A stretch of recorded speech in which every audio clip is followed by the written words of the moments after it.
Oh, we have lights. Yay. Good morning. Welcome, Ben. Okay, sex, male, drugs, don't do them, but I'm thinking about it. Politics, on the D&D scale, chaotic good.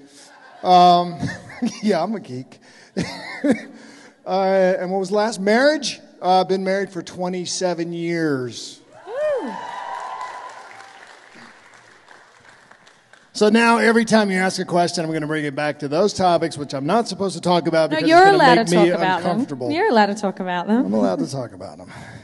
Oh, I wouldn't trust Good that morning, thing. Adelaide! Wake up! I think it's about time for a flat white. No, seriously. You're making me nervous. No. Look, seriously. Starbucks in the U.S. just started serving flat whites, and everybody thinks it's like this exotic drink. Man, I've been drinking those since I was in diapers, or at least since I was. For those of you who don't know, I lived in Australia for about 4.5 years. Because what happens is it goes, so how do you like Australia? I go, yeah, have you seen any of it? Yeah, a little bit. But mostly New South Wales. I'm not all that familiar with Adelaide, although it is a lovely town. I called it a town today, and people were, it's a city, mate. Right, dude, I was just, it feels like a town. You want, no, it's a full city, mate. Oh, okay, cool. Yeah, you're right, it's a city. But I've only seen the middle of the town. City. Anyway, yeah, so it's kind of weird, the intro. Isn't it strange to see...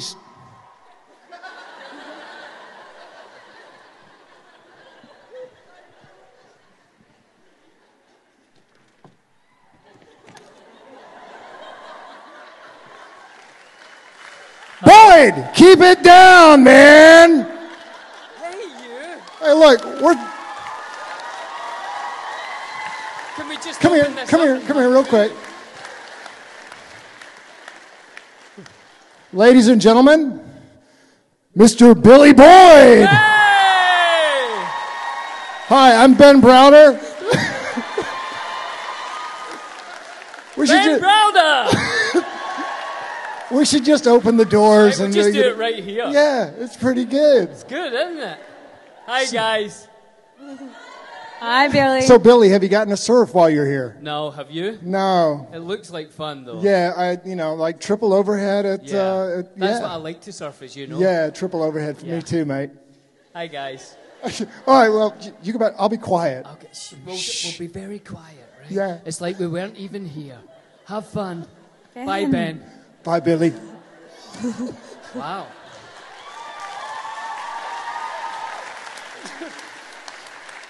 It's like a twofer. Okay, so now that we've promised to be quiet, right? How many have seen Farscape? Okay, so we're going to do... I'm going to be, you'll know what to do when you hear me do it, right? Okay, ready? But we're just going to shock them a little bit. Can I get a hell yeah? Hell yeah!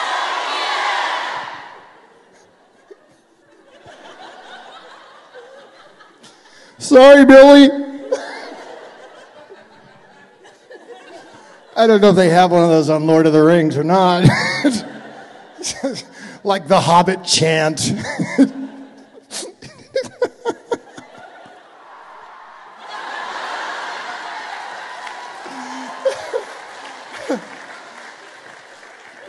Oh no, it's the Great Eye!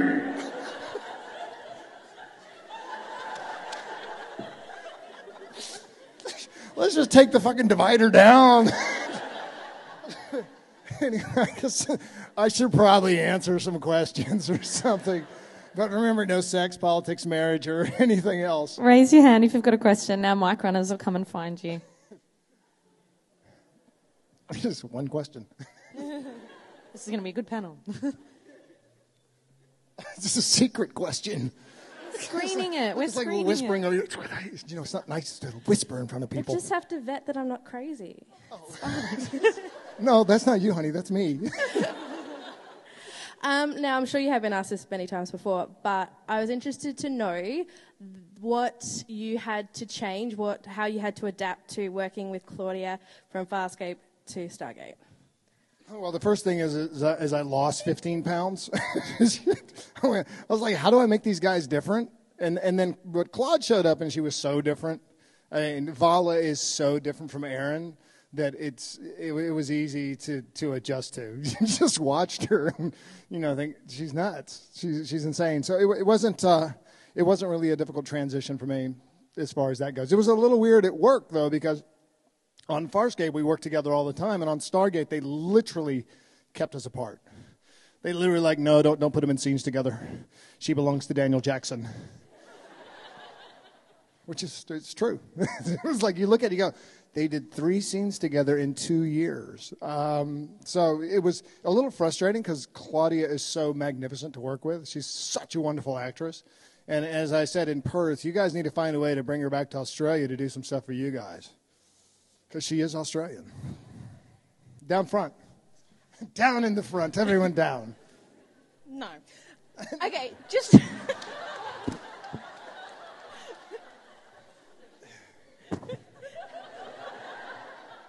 It's nothing personal, but no. Okay, quick question. Who do you think would win a fight, John or Cam? If it was just the two of them, John would win. No, Cam would win. If it was the two of them, Cam would win. If Aaron was around, then Aaron would kick Cameron's ass.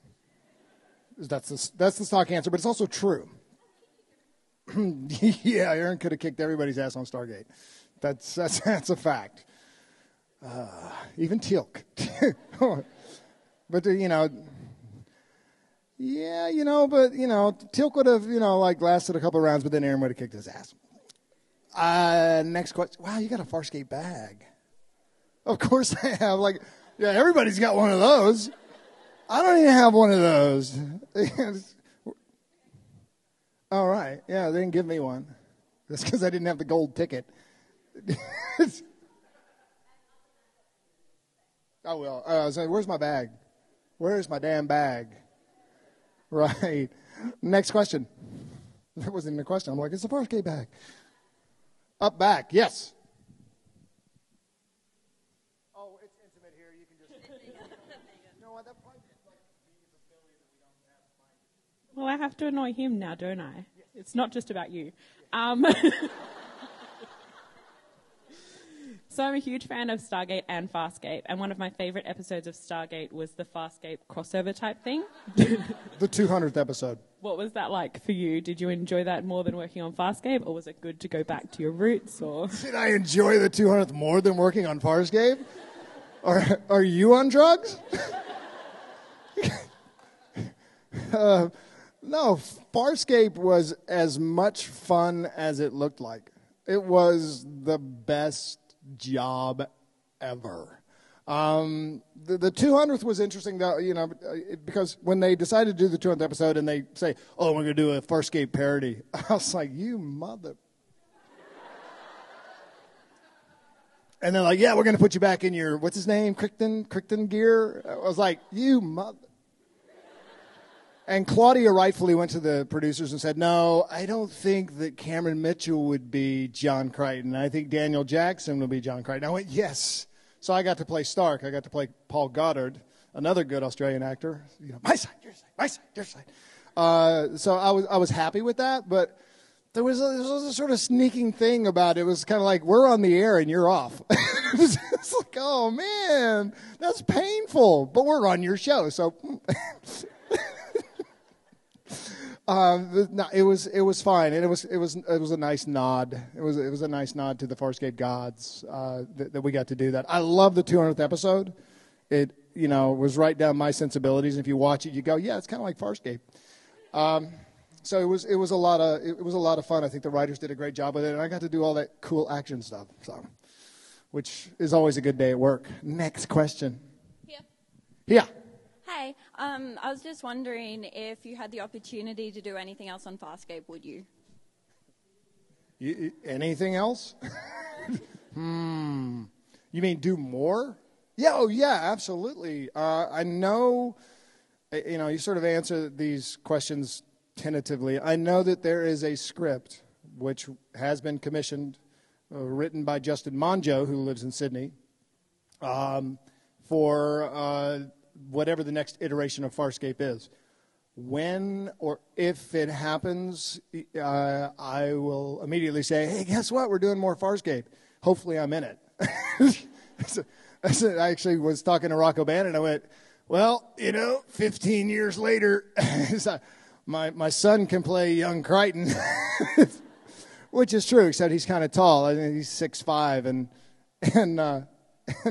and Rock said, yeah, those Luxon genes pass through, don't they? Wait, you're saying that Crichton Aaron's baby is Dargo's baby?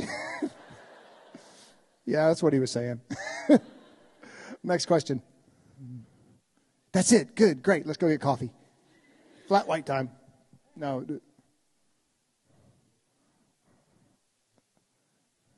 Yeah, I can hear you. Ben, if you could play any other character on Stargate, who would you play and why?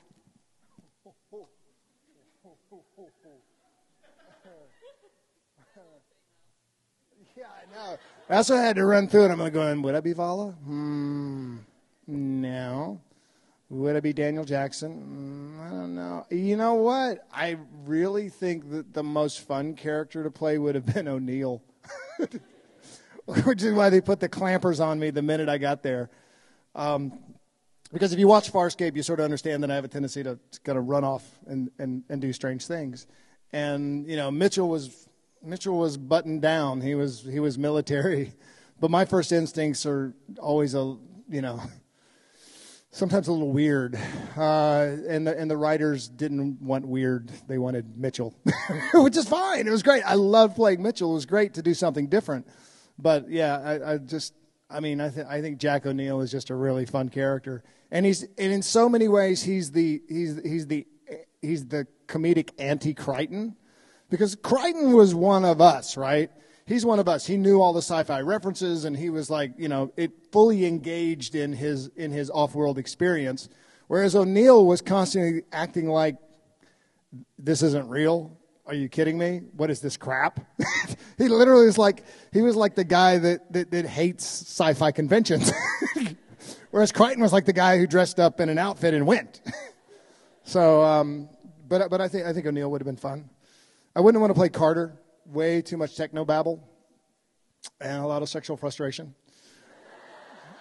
I definitely wouldn't want to play Teal'c. The little poker chip on the forehead every day. Not that I'm bagging on the poker chip. It was a nice poker chip. It's probably worth $200 at the casino in Vancouver. Chris Judge walks in, lays his head on the. Okay, I'm laying it all on the line. Double down. They go to change him in.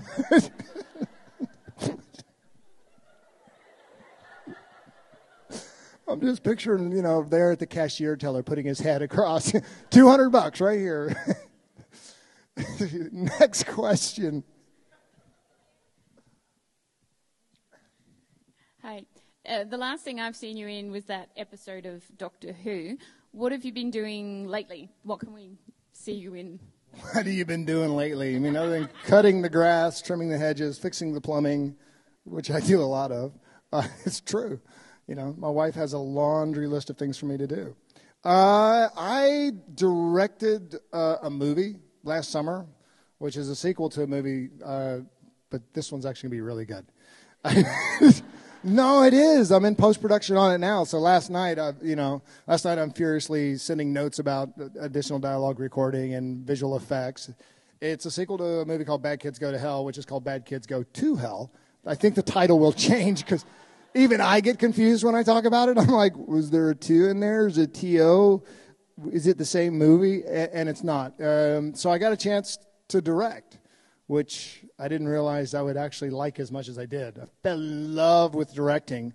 I never planned on it. I'm not one of those actors that walked around his whole life going, all I want to do is direct. Until I realized that being a director is like being a grown-up. And I've never been a grown-up.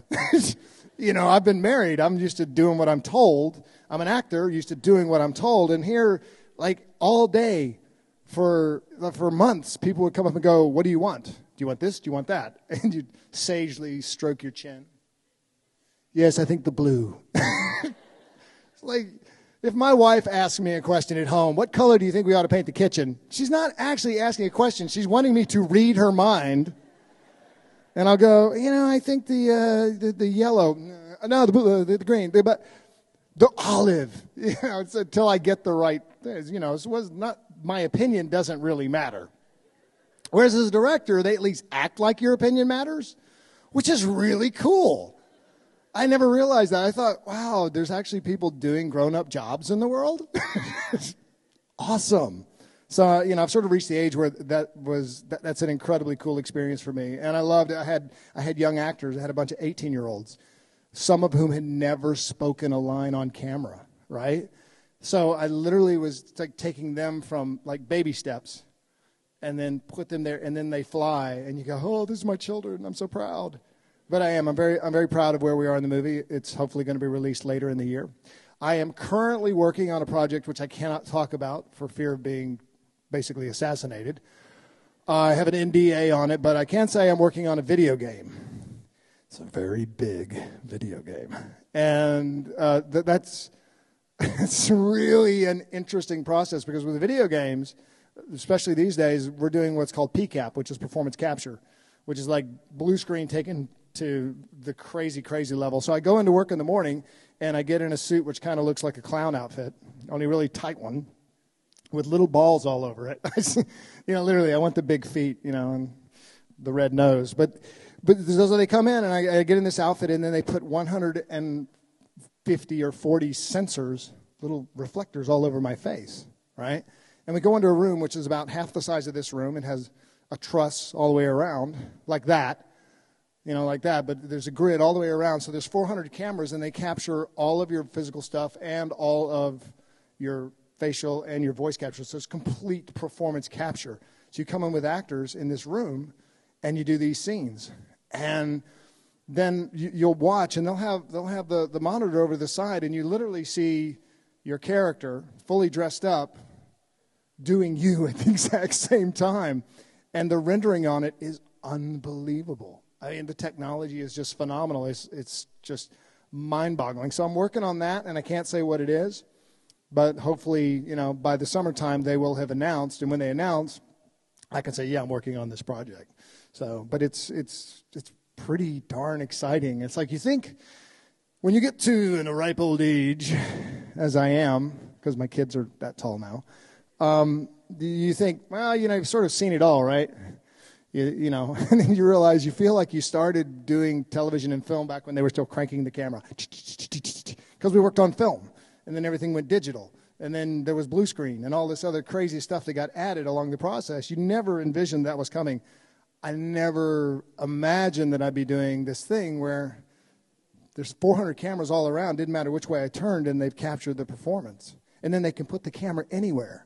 And the other thing is that now that they've scanned me, I will never age ever again. I will forever be 52. Yes. Which used to sound really old, children, but trust me, it's not. It gets there really, really fast. 15 years since Farscape. Someone brought me a picture today. It went 15 years. And then suddenly I realized why people who are like 18 are showing up, because they were exposed to it in utero. It's really like I heard la, la, la, at my birth. Yes, I was playing the Farscape theme song. Like the baby. That baby in the miniseries is like that tall now, probably. It's crazy. But it's really cool. It's really, really cool. Next question. Up in the back. Howdy, Ben. Nice earrings. I can see them from here. She's wearing DRDs, by the way. I've got DRD earrings, yeah. I just wanted to ask, with Farscape, I mean, that was a pretty bleak time in our lives when that came along, and that was a real spot of sweetness and light for us. How do you feel when people still say things like that to you about it? Because it was one of those shows that it got to everyone. Well, I don't know that it got to everyone. I think some people actually just ran from it. I know Channel 9 ran from it. Yeah, last time I was here, I went on a real Channel 9 rant, which is probably the other reason they won't let me stay in the country. Channel 9's got a... Channel 9 sent it to the immigration services. He's not allowed back in the country. To me, it's amazing. I remember, like, when I was watching that, the preview thing, and there's a lot of SG1 in there as well, but the Farscape stuff, I can remember, like, every episode that the shot was done in. I'm like, oh, yeah, those crackers don't matter. Right here. Those crackers don't matter. That's see, episode 5, season 2. Yeah, it's frightening how much of that has stuck with me in some ways. Like, I can't really remember what I had for breakfast. If I had it, I don't remember the day-to-day stuff, but I remember Farscape and my experiences on that so clearly. And the thing about working on a show, particularly a show like Farscape, where when we were doing it, it never really surfaced in Australia. It was like literally they drowned it as a baby. Channel 9 took it out and put it in a bag and threw it in the river. And which was really unfortunate for everybody that was working on it, because it was an amazing piece of work. Whether you love it, hate it, or whatever, it was unique in the known universe. It was, and unique, as Scorpia says, is always valuable. So the fact that nobody in Australia got to see it while they were working on it, all these people would go to work, and they were like Willie Loman in Death of a Salesman. He didn't have a job. He just sat on a park bench and then went home, and he would talk about his day at work. I think that's how the crew felt. And that certainly is how the cast felt. They were on one of the most amazing pieces of Australian television ever made. Look, Australia's made some great TV, but Farscape was completely different from anything, and it was fully Australian, and nobody in Australia was seeing it. And it used to infuriate me. So when you say to me, how do you feel that, it came about at a time in people's lives? To me, that's gold. That's butter. That's absolutely, that's fucking Vegemite on my toast, you know what I mean? It's like, I go, yes, that makes it, because you, as an actor working in a dark shed in, Homebush Bay in Sydney, Australia, where no one sees your work, it's okay because you have the work. But at the end of the day, you don't make things for yourselves, you make them for an audience. The audience is the final say, they're the final arbiter of your work. And the fact that it meant something to someone then or means something to someone now is a tremendous gift to a performer, an actor, a writer, director, or even the guy that's just doing catering on Farscape. I would love to, dredge up the entire bunch of people that worked on Farscape, all 1,000 of them, and, drag them in front of a crowd of fans and let them experience what I experience, because it's a gift. And I thank you for it. Next question. Right here. Are we going to talk about sex, drugs, politics? How about leather? Leather. It's kind of like sex and drugs, right? Well, actually, I sort of snuck in 2 questions. The first was, when I was watching your intro, I remembered just how incredibly awesome that leather jacket Crichton had. Did you get to keep it? No. Bummer. No, they sold it. I don't even know where it is. I couldn't afford it.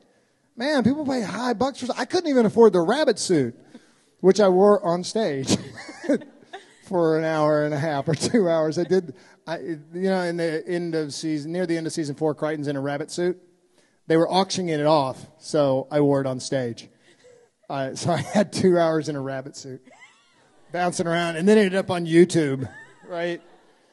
Which is one of the most fearful things in the known universe is YouTube. It's frightening what goes on YouTube. I sat in a select group, private talk at a convention, and the first thing I said is, okay, none of this goes outside of the room, right? None of this. 15 minutes later, the whole talk is up on YouTube, so I'll never ever be honest again. No, not true. But the question was, I don't have the clothes. Only thing I have from Farscape, I have Winona. There's the one Winona. There's a hero Winona. I have Winona, and I'm keeping it safe until they finish that script. Awesome. My second question was, in both Farscape and SG1, you did some pretty demanding stunts physically and some pretty demanding emotional scenes too. Yeah, the Look at the Princess trilogy of episodes comes to mind. What was the toughest emotional and or physical thing you had to do for either show? Oh, wow. The toughest physical thing I did was, you know, it all seems sort of easy when you're young. You know, when you're a young man and you just throw yourself off things, which I did. I mean, I'd literally be like, okay, I can do that. And off I go. And they literally had to prevent me from jumping off the cliff at Maroubra, which is about 150 feet into the ocean. And the producers sent a note to put a rope around me to prevent me from doing the stunt, right? Because that's the kind of guy I was. And to a certain degree still am, because I don't know where the limit is. Like, this thing that I'm working on requires a fair amount of physicality. And, like, I'm getting ready to start shooting. And 2 weeks before I start shooting, I'm out. I coach high school pole vaulters. And that sounds weird, right? Pole vaulters, really? Yeah, I do. And the first thing I do is I'll pick up a pole and I'll demonstrate a drill. Well, every year I hurt myself. So this was like day one. Here's a drill, and I grab the pole and I go, and I take off, you know, and it's like, oh, my calf muscle. Shanks is discovering this now because he's no longer a young man. I've seen him. That, you know, you get hurt. Well, I had an incident in Farscape. I've told the story, but I might as well go ahead and tell it again. It was during Liars, Guns, and Money. Anyway, it was one of the big ones where I can't remember the name of the episode. Oh, my God, I'm getting old. Senile. But we're out in the sand, right? We're out in the sand dunes in southern Australia, in the southern part of Sydney, and I'm sprinting through a series of explosions we're heading towards the alien bunker. And, you know, and I literally, so I'm hauling ass, and we time it out because the pyro guys are insane. They're like, how close can we get to the actor, right? This is Australian version of doing pyro, whereas up in Canada, the first time I tried to do a stunt, they went, no, stunt man, stunt guy, you know. But in Australia, they let me do everything except for jump off the cliffs at Maroubra. So I'm sprinting through, so I have to time it up because there's 3 big explosions. I mean, big explosions, right? Sand goes up everywhere, large. So we time it up. So the first one, it explodes in front of me. The second one explodes in front of me. And the last one explodes behind me. So I'm timing it up. I'm going, I really got to haul ass when I get through the front because I don't want to be standing on it when it blows up. So I'm sprinting in the sand. I got my long coat on. I got my gun. I get past the first one, get to the first one, boom, run through it, boom, second one, run through it. Then I hit the gas, right? I'm like 41 years old at this point. And when I put the accelerator down, pop, my hamstring goes, right? And I'm like, but I can't stop because it's getting ready to be an explosion. So I run through it like I'm at the Olympic Games trying to beat Usain Bolt, right? And I'm drilling through it, and then boom, it goes behind me, and I fall down in the sand. I go, ah! Well, they come out, they go, hey, I pulled my hamstring. Oh, man. I'd never pulled a hamstring. I used to think people who pulled hamstrings were sissies, right? Oh, it can't hurt that bad. Oh, yes, it did. So, like, I'm out there in the sand. They got the leathers around me. I'm down in my underwear. They got an ice bag on me. Claude's going, you okay? Yeah, I'm fine. They send me to the doctor. I go to the doctor. And the doctor goes, how'd you pull your hamstring? I said, I did it at work. And they go, oh, he goes, oh, really? She goes, really? I go, yeah. I said, well, what were you doing at work? You pulled your hamstring. Well, I was sprinting. Why were you sprinting at work? Well, okay, so I was in the sand. What were you doing in the sand? Well, okay, look, there's an alien bunker. I got an assault rifle in one arm. I got a grenade in the other, and I'm sprinting through these explosions while I'm being shot at by aliens. I see the doctor in Sydney reaching for the Rolodex. PSY. And I realized production, who had sent me there, did not tell the doctor what I was doing at work. It's just, she just gets, like, I was going to be in a white coat, strapped up. So I went, no, I work on a science fiction show. And she goes, what science fiction show? Oh, it's on Channel 9. That's just sports and news. Next question. Hi. I was just wondering, when you started on Stargate, did you and Claudia know that you were both going to do it, or was it just happy coincidence? No, we didn't know that. I think she was angry at me. No, we didn't know. I mean, I knew that she'd worked on the show, but when I was talking to them about doing the show, they didn't say, "Oh yeah, and by the way." And honestly, I think that I think it was late in the day where they decided to bring Claude on. I think they were a little concerned that it was too much Farscape invasion in their show, but the producers loved her, and they liked me. So here's how I got the job on Stargate. I've told the story, but I'm going to tell it again because it's such a good story. I had never met any of the producers on Stargate, and I was at a sci-fi thing at Comic-Con, so we're down promoting the show, and I meet Brad Wright, who's the creator, head showrunner, and Brad and I are having a good old conversation. We're talking about this, we're talking about that, and then Brad's kind of looking over my shoulder, right? And he's going, Aaron, that's not fair. And I look over my shoulder, all right, and he's looking at Trish Helfer from Battlestar Galactica, right? Head Cylon. Gorgeous, gorgeous girl, right? She's wearing this little strapless number. She looks amazing, right? And I go, oh, yeah. And he goes, that's just not fair. I go, and I look at him, I go, that's my wife. I am so sorry. Oh, I am so sorry. Right? And he, oh, wait a minute. You're fucking with me, are you? And I turn around, and Trish is all the way across the room. I go, Trish, you my wife? She turns and goes, hell yeah, I'm your wife. I am so sorry. I am so sorry, man. I didn't mean to drag on your wife. Oh, man. I go, no, she played my wife on a TV show. It's okay. She had played Farrah Fawcett to my Lee Majors, or I played her Lee Majors to her Farrah Fawcett in a TV movie. And I have a poster of Trish Helfer as Farrah Fawcett in that classic 1970. You guys, the older guys will know this one because you had it, right? That Farrah Fawcett one. And I got the little companion piece, which is me as Lee Majors, $6 Million Man. That's actually how I did it. Okay, can you just hold still? I'm sure Lee was actually running, but I would have pulled my hamstring, so. Next question. Over here. Over here. Hello. Hi. I love Farscape, and I was wondering, because it's always so different to shoot it and to watch it. My favorite to watch is Crackers Don't Matter, but I was wondering what your favorite to shoot was. Ooh, Crackers Don't Matter was a great one. I love the big ones where we got lots of cool running around to do. Anything where there's lots of explosions and kissing. That's good. I can't really say positive things about episodes which are just kissing because my wife hasn't seen them yet. I love the big episodes, but I really love also the Earth episodes. Particularly loved Won't Get Fooled Again, episode 16 from season 3, right? Or 2. Think about it. Season 2. Yeah, that one was fantastic. It's the one where Crace has his dog with him, calling him Toto. He's in red high heels. Crichton thinks that, he's being messed with, which he is, but he's, slowly going insane in it.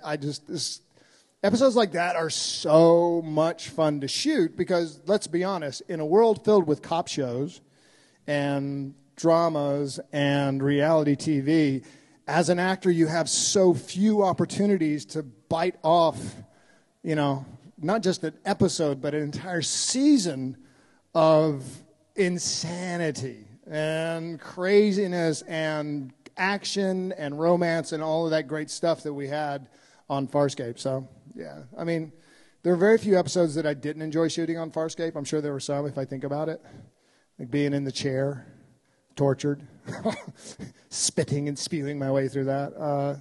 But it was pretty amazing experience, and you never knew what you were going to see when you walked into work, ever. It's like the creature shop shows up, and you're like, oh, wow, that's crazy. Next question. Up here, Ben. My question ties in with the black coat and Winona. I was wondering if on Farscape, did anything else from the set end up in your trailer or on Stargate either? Did anyone else end up in my trailer? True story, one day. No, I don't. I have Winona, and that's all I took from the set. I don't have a piece of the set. I have a couple of Saturn Awards. I have I have a desk that I bought while I was in Sydney, you know. I have that furniture in my house. It's like, oh yeah, I got that from Sydney. Those chairs are from Sydney, you know. So I have furniture, but it didn't come from the set. No, I don't, you know, as far as stuff that ended up in the trailer, my kids came to set once. And I was dressed up as Old Man Crichton. And when I played Old Man Crichton, I discovered that when you're really old, you can get away with anything. Anything. I was the biggest pervert as Old Man Crichton. I was awful. I'd walk around, oh, you're looking good today. Yeah. And I got away with it. When I came out of my trailer, like the ADs would try to help me out of the trailer. I'm like, dude, I'm going to jump out. Don't worry about it. Just put a rope around me. But literally, I'd start down my trailer steps, like 2 steps down, and I see a hand reaching up, like I'm going to fall down because I'm old. So my kids come to visit, right? My wife takes a picture, and I guess she sent it to somebody, and people say, who is that pervert with your children? I can't believe you would allow him. It's like, although it was probably worse when I was in drag, and the kids came to set because I wasn't an attractive woman. There are guys that can really pull that off. For the life of me, I am so upset that I'm not an attractive woman. Like, I had professional makeup. I had, wardrobe for me. And we were shooting that episode where Crichton's in drag at the Cross, King's Cross in Sydney. If you know anything about the Cross, yeah, don't, whatever. But I'm walking down the street, right? And I'm going by these builders, right? And I'm in my high heels. I got my rather voluptuous self. I'm flipping my hair. And I'm thinking, yeah, the builders are going to say something, right? Crickets. I got nothing, right? There's a woman walking towards me, right? As she gets closer, they start going, all right, baby, yeah, nice. Yeah. And I'm like, what? And then she gets closer. She was coming in from a long night and had a 5 o'clock shadow.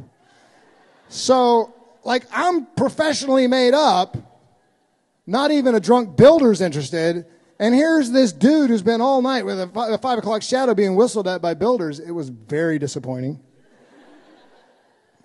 Yeah. But I didn't take anything other than the gun. I should have took the pumps. Could have worn those around the house. That'd be nice. It's nothing like a size 12 Aussie set of pumps. You know what I mean? Wear those to conventions. Why is he wearing high-heeled shoes? Don't ask. Don't ask. It's still a wish fulfillment thing. He's still disappointed. Maybe I'll be like a matronly old woman. I could do that. Oh, darling. Ooh. Next question. Over here. Hi. Here. Yeah, I was watching Farscape as it was airing, and I was really mad at Channel 9 for it as well. Good. Did you send like hate mail? Like a dead rat or something, you know? I rang them up a couple of times to yell at them about it. Awesome. But since then, I've always wondered something. What do food cubes taste like?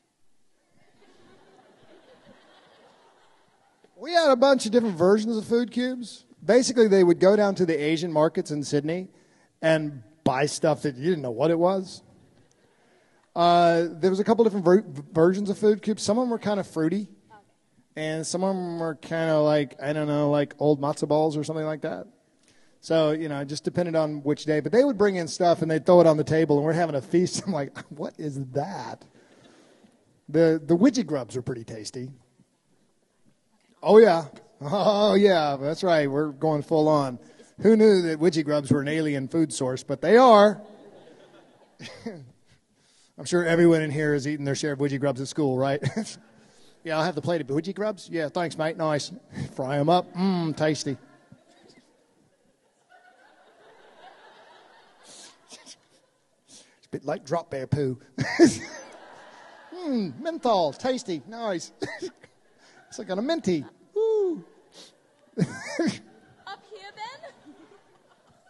Moving on? If you take koala poo and rub it on your face, it's nice. No, it does great things for the skin. Just watch out for those drop bears. It's funny. It's amazing to me that Americans buy that. And what's equally amazing, right? Like people who don't know I lived in Australia, right? They'll come up, like I'm signing autographs. They go, yeah, you should be careful of the drop bears, mate. And I'm like, did you guys still perpetrate this? How has this secret not gotten out There's no such thing as a drop bear, you know? Funnel web spiders, fine. Like dangerous stuff in the water, yeah, sure. Saltwater crocs, but drop bears? And people buy this idea? Just don't stand in the shade, mate. Don't do it. So there's like these tourists out there dying in the sun. You're killing people. You folks are supposed to be nice and you're trying to kill the tourists. Evil, evil country. Next question. Yeah. Hi, this one is for Cameron. Can you please give us an Cameron. Hold on, let me put my Cameron mode on. Yes, ma'am. My heart. Can you please give us an example of the pep talk you would give SG1 prior to a mission?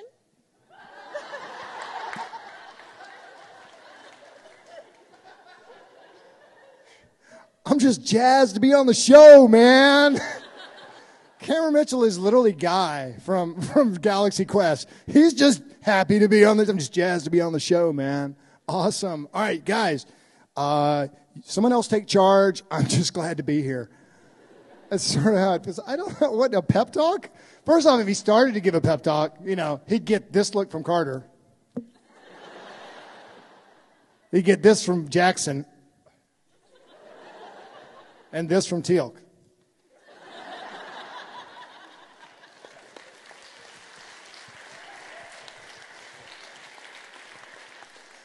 And O'Neill would have said, "Who are you?" Next question. Over here, Ben. What? Over here. Up the back. Right. Hi. Hi. I just had a question during the filming of the Stargate parody episode, so the 200. Yes. Yeah. How much 200. input did you have in when you did the Farscape thing to not be Crichton? That was actually Claudia mainly that said it. I said, she and I agreed on that. It just would have been wrong because it would have been wrong. On a dramatic level and on a personal level, I just would have felt terrible wearing Crichton's gear and making a parody of Farscape. So that was Claude. That was Claude. I let her do the hard marching on that because she can. She's a tough lady. Do not cross her, by the way. And never say the wrong thing to her at the wrong time, which I did. Oh yeah. Drop bears. Next question. Hi. I was just wondering, what was your experience on the 2 episodes of Arrow that you did? And by the way, Channel 9 screwed with that too.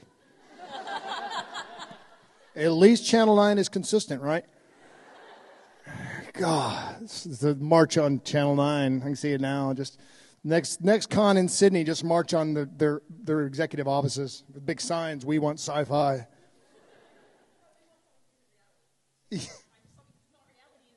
But reality's not real. You know that, right? It's just cheap. But no, hey, look, Survivor, I like that. That's all right, Yeah. Oh, I don't know. I don't watch that one. I don't watch reality TV anyway.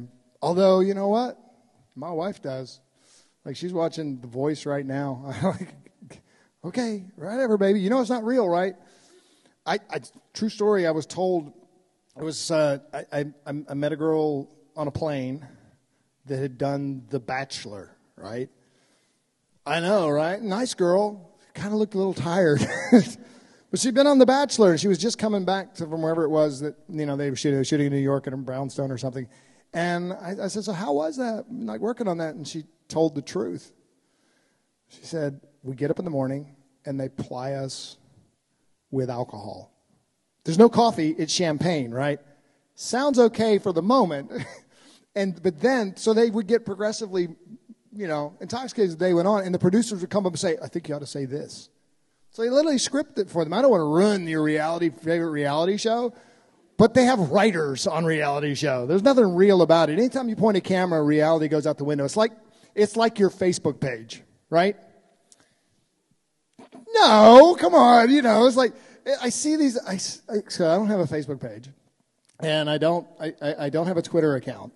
But I see like high school girls with their Facebook page, right? They're all in bikinis. Like, These are like girls are like 16, 15, 16, 17 years old, and they're in bikinis. Why are they in bikinis? because people will like a bikini. It's amazing. You'll see, and like they're always like this. So like they have cleavage. I'm like, this is not what they look like on a day-to-day basis. It's like, what's the thing? Tinder? Have you guys heard about Tinder? Tinder, yeah. You would say Tinder, and I would say Tinder. Tinder. I didn't know about this one where you put your picture on and they swipe, and if you get a match when you swipe someone, you go, oh, I like their picture, yeah, swipe, and then you hook up. Like, you can go to any city in the world and hit Tinder. It's probably going on right now. It's like furries are doing Tinder right now. Oh yeah, nice. There's stormtroopers out there on Tinder right now. Oh, Darth Vader, yeah, nice, swipe. So one way is yes, and the other way is no. And here's the great thing about Tinder, right? There's a subscription fee. There's 2 tiers. If you're under 30, it costs less. But if you're over 30, which I guess is like, those of us who are desperate, because that's the cutoff age for desperation these days is 30, they charge you twice as much. But there's a couple of advantages to having that account. The one big advantage is that you can unswipe, right? So you figure you've tried out Tinder, you've swiped a few people. Well, they're all lies. It's just a picture that they like of themselves. It's not really what they look like. Swipe, yeah, she's only swipe, yes. Now you've hooked up with a psycho. Right? And in order to get rid of them, you have to subscribe. I'm like, this is a perfect business model. This is awesome. Why didn't I think of this?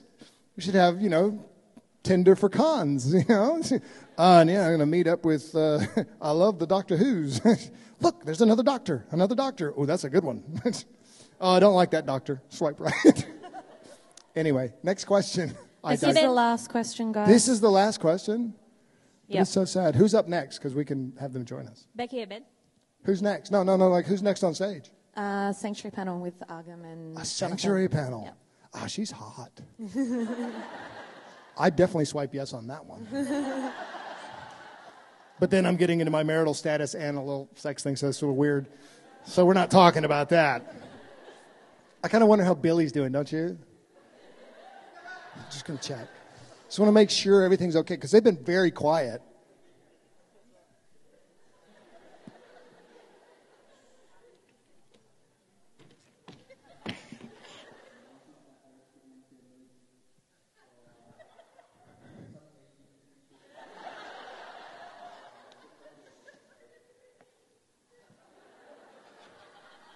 You guys have been really polite and quiet. Thank you, man. I appreciate that.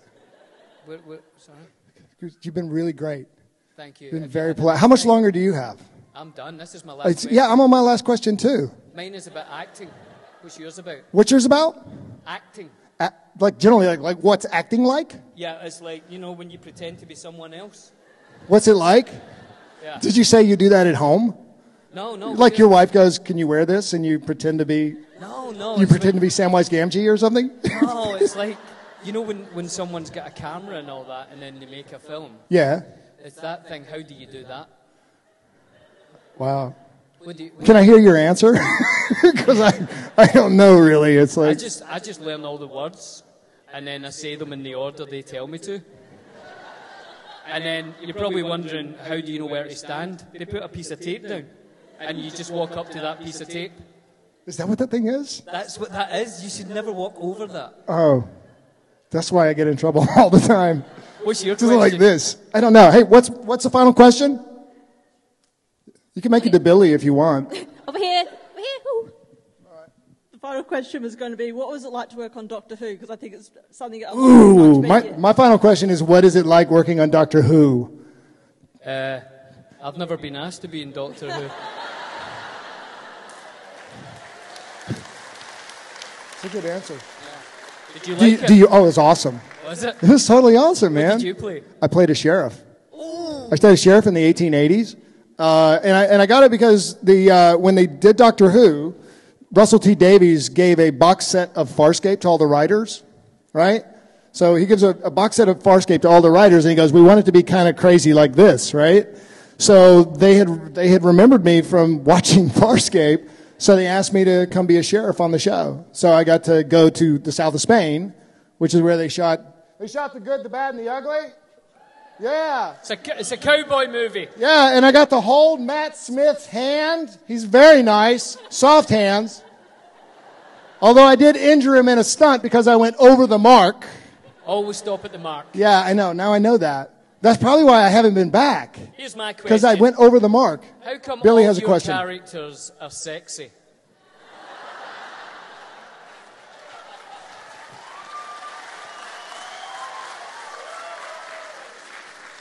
Will you ever play a character that's not sexy? I got really hairy feet. So Okay. I hide my feet when I'm working. It's a simple I know thing. a job you'd have been good at then. I would be, and I have big feet too. I know you've You know, I was dying to get just like a walk-on part on Lord of the Rings. We shared a makeup artist. So his makeup artist on Lord of the Rings became my makeup artist on Farscape, which is an Australian show. Yeah, so we actually, it's kind of like, it's kind of like, well, it's like, you know, those relationships in the mountains of Tennessee you've heard about. Brokeback Mountain. It's like we're brothers and she's our sister, but who's the better kisser sort of question. But Margaret was awesome. Yeah, okay, so you finished answering your acting questions. I'm going back here. Thanks for having us.